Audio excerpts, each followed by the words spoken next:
Hello, welcome to the Massasoit channel.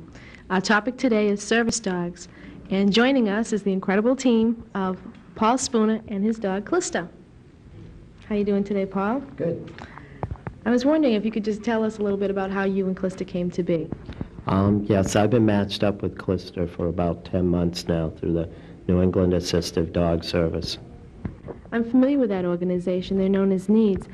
What else do they do? Well, NEED's been around for 10 years now. They primarily started off doing hearing impaired dogs for hearing impaired individuals, and currently now they've started a program of doing service dogs, which are for people who have mobility impairments, people who use wheelchairs, things like that. What are some of the things that the dogs are trained to do? Service dogs can do a variety of things. Their main job is what's called retrieval. They can pick up most anything off the floor and place it in your lap or in your hand, depending on where you need it. They pick things up off counters, tables, and so forth. They also carry things in their backpack, so when you go shopping, you're not fumbling with packages and so forth in a chair. They can turn lights on and off. And they've also been trained for young kids to go for help from a family member, particularly if the kid has fallen out of his chair. I'm sure that a lot of our viewers can benefit by this organization, and we'll be happy to show that address up on the screen in a little while. Can we see Calista perform some of her tasks? Okay. We'll try some bigger objects to get her warmed up. Calista, sit. Calista, fetch. Fetch. Come on. Come on. Hold. Bring close. Come on. Bring close. Thank you. Hey, give me that talk back. You little nut. What a good girl. What are some of the smallest objects she can pick up?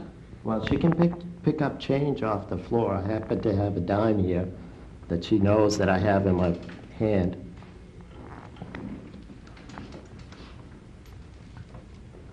Calista, fetch. Fetch. Hold. Hold. Thank you. See? That's amazing. That's great. Also, she doesn't like metal, but we'll try the keys. Calista, fetch. Come on. Bring close. Come on. Come on. Bring close. Come on. Come on. Bring close. Thank you. That's great.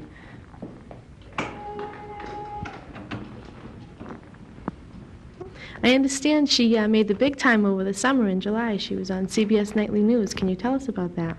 Yeah, I was down in Washington, D.C. for the signing of the Americans with Disabilities Act in July at the White House. And after the signing, there was a big picnic and party on the Eclipse south of the White House. And all kinds of news media were there and so forth. And she did happen to show up on CBS Nightly News because she was having a good time, and I guess it was a good promo shot or a human interest shot. I'm not sure what to call it. But what's important about the Americans with Disabilities Act, though, is that Calista may look like a dog and act like a dog, but she's an assistive device.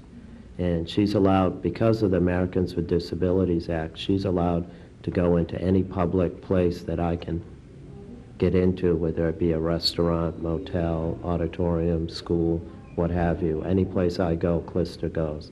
And the Americans with Disabilities Act guarantees that because the fact that she's an assistive device. These dogs are really worth their weight in gold. How expensive are they, and how are they funded?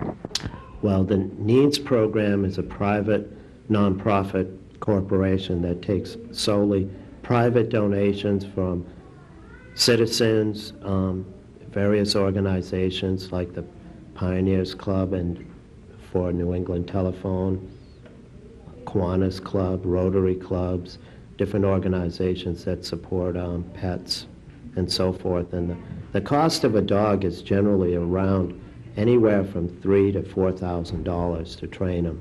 And that's all through donations. So there again, it's a very difficult program to fund. These days with people being in hard times, it's rough to collect the money, and some dogs are paid for and some not. They can't charge the price of the dog to the owner. All I'm really able to do is to pay the $100 equipment fee that gives me the leash and the pack and other accessories that the dog comes with, and all of her vet fees have been donated and so forth. So she's ready to go, but then it's all my responsibility to pay for her regular upkeep and so forth. Well, Paul, looks like we're out of time. Thank you very much for, taking the opportunity today to, talk with us about service dogs. We really appreciate that. This is Cindy Atwood for the Massasoit Channel. Thank you for joining us.